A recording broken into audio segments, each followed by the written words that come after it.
Some clients are just bad. There's no way to sugarcoat it. And bad clients cost you as a freelancer time, money, and obliterate your energy. So we are not about it. Finding the right jobs to apply to is half the battle, in my opinion, because we don't want to send 30 mediocre proposals. We want to send 10 insanely mind-blowing, soul-destroyingly good proposals. So if we can figure out which jobs are actually worth applying to, which ones are worth our time, we can spend that precious time super duper wisely. So today, let's talk about 4 red flags, 2 orange flags, and all the green flags when it comes to vetting jobs and clients to apply to on Upwork. Hey, my name is Dea, freelancer, digital business manager, most recently entrepreneur, and as always, you can find sections on the play bar below if you want to skip to a certain part of the video. Your time is precious, take what you need. If you want to watch this on 2x, I won't be offended. Okay, let's dive into the video. All right, we saved the worst for first. Let's talk red flags. Red flags are major no-nos. I don't waste any time or connects applying to these at all. And don't tell anyone, but sometimes I even downvote them because they deserve it. The unrealistic expectations one is one of the most annoying red flags to me, as I love clarity and I hate vagueness. Things can be unrealistic in many ways. The project goals can be unrealistic, like here, expecting an assistant that can grow a biz from 10K to 80K in review. If someone can do that, they're doing it for themselves, not for you, for $15 an hour. Or this one, I just had to include this one, $10 budget for a blue tick on Instagram.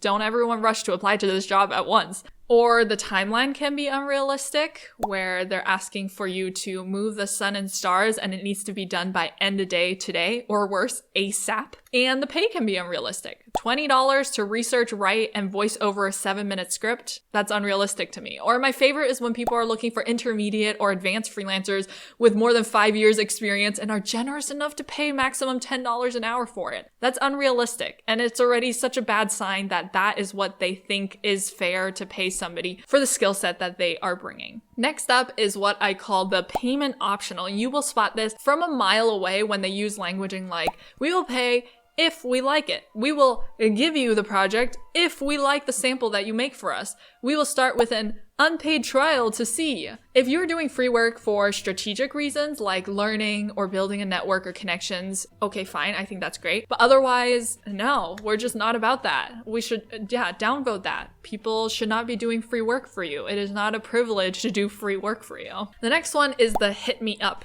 These peeps want you desperately to write them off of Upwork. This is against terms and conditions, just something to know. Don't do this. You will spot this easily. I've learned this lesson the hard way. Upwork is very strict about it, so just be careful that if there is any mention of WhatsApp me, DM me, holla at me, hit me up, XYZ place, just don't do it. Another thing that's really great when you're getting started as a freelancer to keep things on Upwork is that you know that these clients have deposited money into escrow and that if you complete the milestones that Upwork will release that money to you. It's kind of like payment protection built in. Everything is kind of contained and you can be sure that you have some sort of safety net in place. If you are beyond the beginner phase and you're moving off of Upwork, I think that's awesome. I eventually also moved off of Upwork after a few months on Upwork. And obviously there you just have to do more due diligence to ensure that these clients actually have the cash flow. They're a legit business. They're going to pay you and potentially do a 50% or 100% upfront invoice to be sure that you're not doing free work for anybody. And of course, who can forget the would not recommend to friends? So read the reviews that this client has when you apply to a job. Scroll down on the job to find those reviews. Bad reviews from other freelancers are the biggest red flags. Red flag clients drain energy and time and most of the time pay pretty bad. It's not worth it. It's a lose-lose-lose for you with no upside. So do not waste time on them. If somebody says, oh, they're really bad at communicating or they wouldn't release a milestone, they wouldn't do this, they wouldn't do that, just don't waste your time on that, right? Like if anything is beyond, I would say like 4.5 rating on average for this client, I generally just don't apply to it.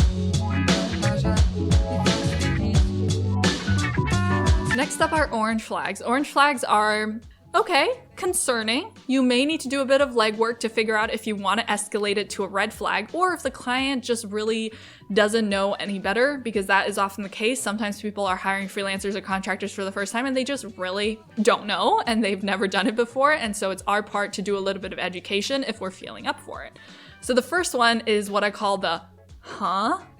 One of my biggest personal pet peeve orange flags, these jobs and clients aren't quite sure what they want yet. You will spot their 2-sentence vague job descriptions from a while away. So like, we're looking for a social media manager for Instagram ASAP, period. I need help with my website, 1 page. Period. Low word count job postings are always an orange flag for me. If someone can't even take the time to describe what they need in semi-detail, that could indicate communication issues, clarity issues, too busy for you issues, aka they're probably going to be an issue to work with later.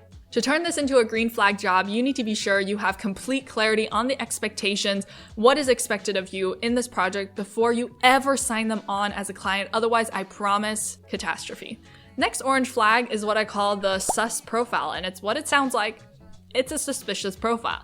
Unverified payment, no previous spend, 0% hire rate with tons of jobs open and posted. Why are you not hiring anybody? Recently made account. These aren't red flags. They're just not ideal, so tread carefully. You can turn these things into a green flag by chatting with them, doing your due diligence, aka sleuthing on their business. Are they a legit business? Ask them questions about their business and project to ensure everything makes sense for you and you feel like, okay, they're just getting started on Upwork, but they know where they want to go and they know they have a direction, they have products, they have some sort of customer base, and I understand what they're looking for help with, and I'm sure that I can be that person to fill that gap for them.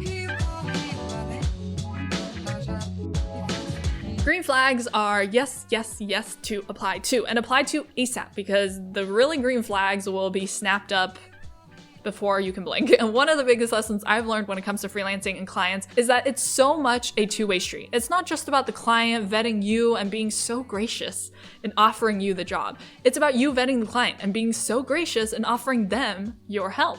So let's look at a green flag all-around job. Profile, looking good and legit, verified payment, good average pay rate, good reviews and ratings. Read through them, right? What do they rate other freelancers as well? That's a very good point. If they're rating all the freelancers they've ever hired with 3 or 4 stars, I'm not sure you want to risk having that on your profile. And what other open jobs do they have? Another green flag is they took their time to write this. They took their time in writing a proper job description. It is fleshed out. They know what they want. They have clear expectations. You read the job and you feel like, I know what I would be doing for this client. I have clarity on that. And of course, glorious reviews. We love to see it. And sometimes the only other green flag that I look for aside from those 3 is if they give a name, a website, or something to further Google on. I find like a super legit presence on social media, on the interwebs that screams like, we're real, we're profitable, what we do is super cool. That is like the ultimate green flag for me. So if they give you a breadcrumb, like go run with that breadcrumb. And sometimes when you run with that breadcrumb, you'll actually find more context that you can use for your proposal to make it seem like, hey, I did my homework, I'm really detail oriented. I noticed on your website you have this thing. I would love to chat about that, and that can give you a leg up as well. So I love to take those breadcrumbs and run with them. So we've got our filters ready. We know what flags we need to look out for. We know which jobs to apply to on Upwork. Now, very important, make sure you're not making these 9 detrimental client repelling mistakes in your Upwork proposals. These mistakes are the ones that guarantee no client is moving you onto the interview round. Click here if you want to watch that while I awkwardly stare at you from the side. As always, thanks so much for watching, and I'll catch you in the next one. Okay, bye!